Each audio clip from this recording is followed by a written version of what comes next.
एक समय था जब अपने आप को तार्किक बताने वाले बुद्धिजीवी पुनर्जन्म की घटना को बकवास कह के मजाक उड़ाते थे। लेकिन अब समय बदल गया है। अधिकांश यह मानने लगे हैं कि जिसे बुद्धि समझ नहीं सकती वैसा ही इस दुनिया में हो रहा है। आज देश ही नहीं बल्कि विश्व के कई वैज्ञानिक बड़ी उलझन की स्थिति में हैं। बहुत सारी धार्मिक मान्यताओं में से एक मान्यता अब वैज्ञानिक आधार पर टिकी हुई है और ये धार्मिक मान्यता है पुनर्जन्म की। हेलो फ्रेंड्स, स्वागत है आप सभी का आपके अपने चैनल में। 23 सितंबर को राहु केतु अपनी राशि परिवर्तन कर रहे हैं। 18 महीने के बाद इनका राशि परिवर्तन देश दुनिया में बड़े बदलाव की तरफ इशारा करता है। हम अपने जीवन में जो भी कर्म करते हैं उनमें कुछ ना कुछ फल तो जीवन के दौरान मिल जाता है और कुछ हमारे प्रारब्ध से जुड़ जाता है। इन्हीं कर्मों के फल के मुताबिक जब ब्रह्मांड में ग्रह दशाएं बनती है तो कहा जाता है मृत्यु के बाद आत्मा इस वायुमंडल में ही चलायमान होती है और जब ग्रह दशाएं बनती हैं तब वह आत्मा फिर से जन्म लेती है। हमारे जीवन में होने वाली सभी घटनाओं को हमारा जन्म कई रहस्यों से जोड़ता है। हर घटनाक्रम में हम किसी न किसी से जुड़ते ही हैं। उस समय उन लोगों से जुड़कर हमें अपनापन और मधुरता का अनुभव होता है। कई बार यही अनुभव नकारात्मकता का भी होता है। उस समय हम अपने जीवन के उद्देश्य को भूल जाते हैं। जिन रिश्तों या जिन संबंधों से हमारा जुड़ाव जितना ज़्यादा या जितने अधिक समय तक रहता है उतना ही ज़्यादा एहसास हमें अपने पूर्व जन्म के संबंधों का होने लगता है। हमारी कुंडली में राहु केतु दोनों ही पूर्व जन्म की अधूरी इच्छाओं से जुड़े ग्रह हैं। अपनी फिजिकल आइडेंटिटी नहीं होने के कारण छाया ग्रह के रूप में देखे जाते हैं। उनका अपना वास्तविक कोई स्वरूप नहीं होता, लेकिन फिर भी उनके द्वारा बनाई गई योजनाएं से निश्चित फल घटित होते हैं। अन्य ग्रहों की तरह इन्हें भी दशा काल का निश्चित समय मिला हुआ है।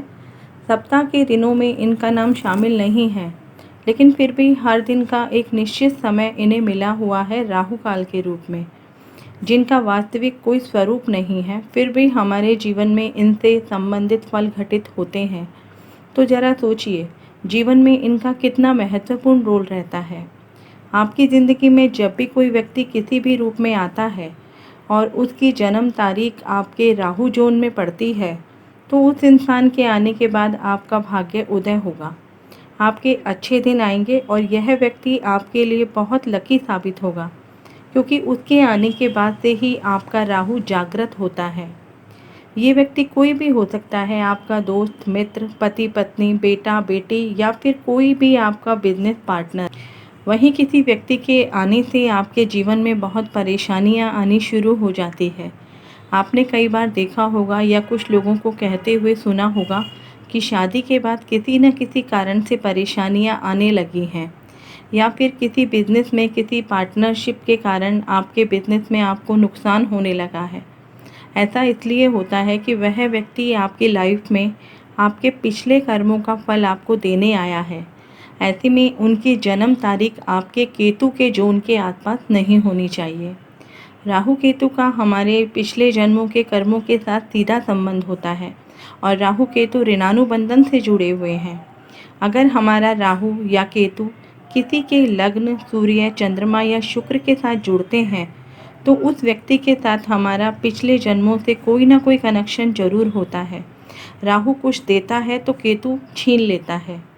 कई बार आपके राहु केतु जिस राशि में होते हैं और किसी निजी व्यक्ति के राहु केतु भी उसी राशि या भाव से संबंध रखते हैं तो वह व्यक्ति कहीं ना कहीं पिछले जन्मों की अधूरी इच्छा की पूर्ति के लिए आपसे इस जन्म में जुड़ा होता है। पूर्व जन्म की किसी भी अधूरी इच्छाओं की पूर्ति के लिए उसी व्यक्ति से हम दोबारा जुड़ते हैं। आपका दोस्त, आपके माता पिता, आपके भाई बहन या आपके किसी भी व्यक्ति की कुंडली में राहु केतु सेम राशि में है तो आप समझ सकते हैं उस व्यक्ति विशेष से आपका पुनर्मिलन हुआ है। ये लेन देन सकारात्मक या नकारात्मक दोनों ही हो सकते हैं। कई बार ऐसे व्यक्ति आपसे गहरा रिश्ता रखने के बाद आपसे दूर भी हो सकते हैं। आप दोनों में दूरी भी बन सकती है। पूर्व जन्म का लेन देन समाप्त होते ही वह व्यक्ति आपसे दूर चला जाता है या उनसे आपका रिश्ता भी छूट जाता है। आपके जीवन में जब आपका अपना चला जाता है, दूर हो जाता है या किसी भी तरह से दूरी बना लेता है, तो वहाँ केतु अपनी भूमिका निभाता है। केतु आपके पूर्व जन्मों के अधूरे कर्मों को पूरा करके या अपने ऋण चुकाकर जन्म मरण के इस चक्र से मुक्ति दिला देता है, जिसे मोक्ष भी कहते हैं। और मोक्ष दुखों की पूर्ण निवृत्ति भी है और यही जीवन का अंतिम लक्ष्य है। राहु किसी भी चीज़ का प्रारंभ है और केतु उसका अंत। यही दो बिंदु जीवन के लिए पर्याप्त हैं। तो सोचिए, जिन राहु केतु को अशुभ माना जाता है, जिनका कोई अस्तित्व नहीं है, फिर भी अदृश्य होकर हमारे जीवन में किस तरह से प्रवेश करके बाहर हो जाते हैं और हमें अपने पूर्व जन्म के कर्मों का अनुभव कराते हैं। अगर आपको ये वीडियो पसंद आता है तो कमेंट बॉक्स में अपने कमेंट ज़रूर दें और वीडियो को लाइक ज़रूर करें। मिलते हैं अगले किसी इंटरेस्टिंग वीडियो के साथ। तब तक अपना ध्यान रखें। धन्यवाद।